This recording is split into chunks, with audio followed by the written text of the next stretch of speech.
అందరికీ నమస్కారం. ఇప్పుడు రైతులకి అన్నీ పడతాయి కదా, అంటే గోను సంచులు డబ్బులు, తర్వాత ట్రాన్స్‌పోర్ట్ డబ్బులు, తర్వాత కళాశాల డబ్బులు పడతాయని చెప్తున్నారు. అంటే గోను మేము రూ.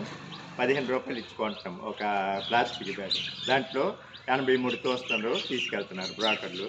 అయితే మరి సరే, బ్రోకర్లు అలా తీసుకెళ్ళని రూ. 15 ఒక ప్లాస్టిక్ సంచికి ఇస్తారా? ఇవ్వరు. తర్వాత కళాశాలకి రూ. 25 తీసుకుంటున్నారు ఒక బ్యాగ్‌కి.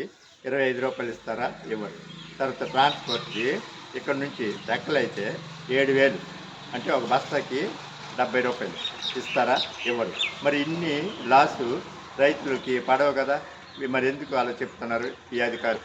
ఎవరు కూడా గోనికి ఒక రూ. 2 వేస్తారు, కళాశాలకి ఒక రూ. 5 ఇస్తారు, తర్వాత ట్రాన్స్‌పోర్ట్‌కి కిలోమీటర్ లెక్క ఇస్తారు, ఒక రూ. 30, రూ. 40 ఈ రకంగా ఇస్తారు.